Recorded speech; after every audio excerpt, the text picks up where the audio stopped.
All right, so we're diving deep into something that's got everyone talking, the connection between concussions and Parkinson's disease. We've seen your requests, and this 2024 article from the Advocate Voice really got us thinking. Yeah, it's a hot topic and there's a lot to unpack. For sure. And it's not just about athletes on the field. It's relevant to everyone, right? Absolutely. I mean, we're just now starting to understand how vulnerable our brains really are. Okay, so let's break this down, starting with concussions. We hear that word thrown around a lot, especially in sports. But what's actually going on in the brain when someone gets a concussion? Okay, imagine this. Your brain's like, say, a peach, right? Just kind of floating in a jar of water. Okay, a peach in water. Now, concussion is like somebody comes up and gives that jar a good shake. Oh, I see where you're going with this. The peach, it doesn't break, but it's definitely not happy in there, right?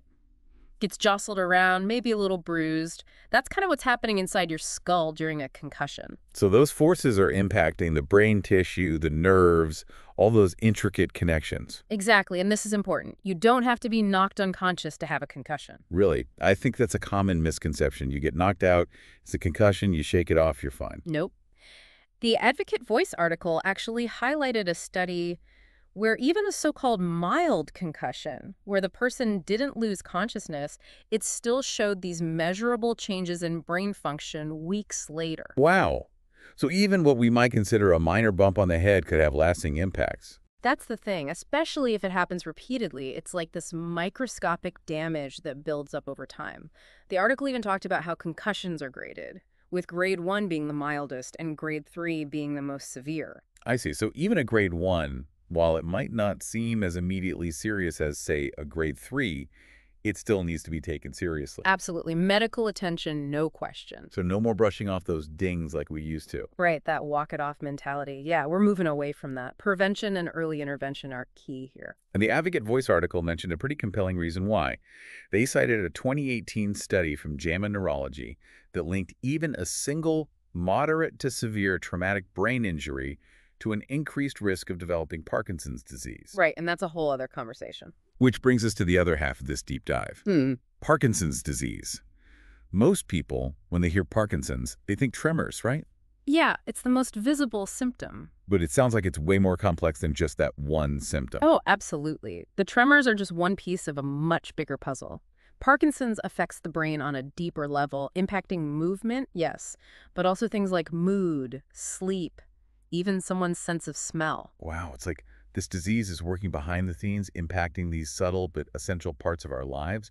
What's going on in the brain to cause such widespread effects? Well, at its core, Parkinson's is a progressive neurological disorder, meaning it gets worse over time. Okay. And a tiny but mighty chemical messenger in our brains is at the center of it all.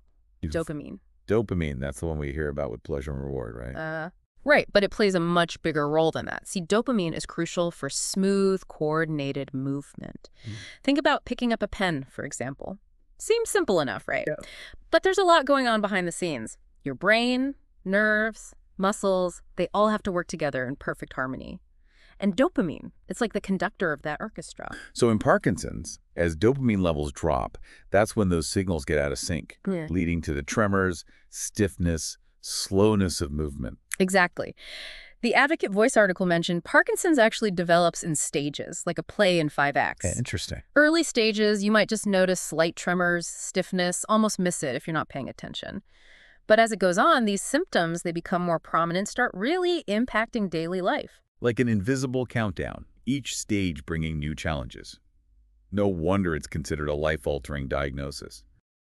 But we still haven't answered the big question: how can a concussion, a seemingly isolated brain injury, potentially pave the way for a complex, progressive disease like Parkinson's years down the line? $1 million question, right? We don't have all the answers yet, but research is shedding light on some compelling possibilities. Okay. One of the most interesting areas of study right now is inflammation. Okay, inflammation. Isn't that the body's natural way of healing? Exactly. Think about when you get a cut, right? The area around it gets red, swollen. That's inflammation doing its job, bringing in the troops to fight infection, repair the damage. Right. It's a good thing, usually. Your body's doing what it's supposed to do. But in the brain, inflammation can sometimes be a bad thing. That's the current thinking. While that initial inflammation after a concussion is normal, even necessary for healing chronic low-grade inflammation, that's where things can go south. Imagine a fire alarm that won't stop going off even though there's no fire. That constant signaling, it can really do a number on your system, potentially leading to the kind of cellular changes we see in Parkinson's. So it's not so much the initial impact, but the body's prolonged response to it that might be setting the stage for trouble down the road. It's a key area of research. Are there other mechanisms at play here? Oh, yeah, definitely. Remember we were talking about dopamine being so important for movement? Well, one theory is that repeated concussions, even mild ones, might cause premature death of brain cells responsible for producing dopamine. And as we discussed, fewer dopamine-producing cells mean those vital signals for movement start to break down. So each concussion might be chipping away at these essential cells, gradually raising the risk of developing Parkinson's. It's possible. There's also research looking at how concussions disrupt the brain's ability to clear out damaged proteins, like alpha-synuclein. Alpha-synuclein, that's another one we've heard linked to Parkinson's. Exactly. So we've got inflammation, cell death, and protein accumulation, Yeah. all potentially linking concussions to an increased risk of Parkinson's. For someone listening who's had a concussion, maybe even multiple concussions, how worried should they be? That's a natural concern, but it's really important to remember. This research is about understanding risks at a population level. It's not about predicting what will happen to any one person. Right. Not everyone who experiences a concussion will go on to develop Parkinson's. In fact, most won't. That's reassuring. But it sounds like this research is a wake-up call to start taking brain health a lot more seriously. So not a guaranteed outcome, but definitely something to be aware of. And this reminds me, the Advocate Voice article discussed this Swedish study. They followed over 165,000 people for 40 years. Can you imagine? Talk about dedication to research. Seems like those really long-term studies are key to finally understanding the link between concussions and conditions like Parkinson's. Oh, for sure. It's like trying to figure out a movie by watching just a couple of scenes, right? You need the whole picture. And that study you mentioned, yeah, it found that even one traumatic brain injury, just one, was linked to a slightly higher risk of developing Parkinson's, like decades later. It's kind of mind-blowing how something that happened years ago can have such a big impact. So, knowing all this, what can people actually do? Say someone's listening thinking, okay, I played contact sports, had a few concussions, what now? What steps can they take to protect their brain moving forward? Well, knowledge is power, right? First thing is be aware. Even what seem like minor head injuries, take them seriously. If you've got those lingering headaches, dizziness, trouble concentrating, that could be your brain saying, hey, I need a timeout. So many people just try to push through those symptoms like it's a badge of honor to just shake it off and keep going. Yeah, and we're starting to understand that's probably the worst thing you can do.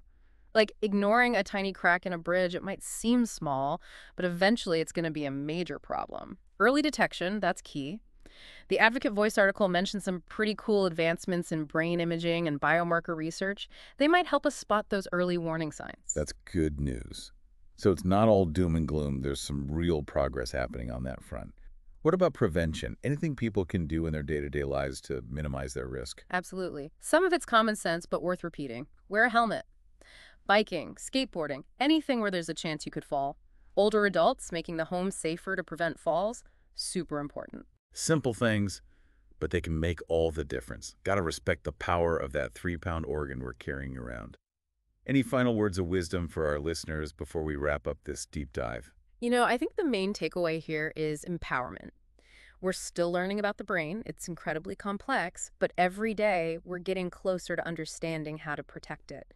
Be proactive, make brain-healthy choices, and hey, if you're concerned, don't hesitate to talk to a medical professional. Couldn't have said it better myself. It's not about living in fear of concussions or Parkinson's. It's about being informed and taking care of this amazing organ we call the brain. Thanks for joining us for this deep dive. Until next time, take care of yourselves and your incredible brains.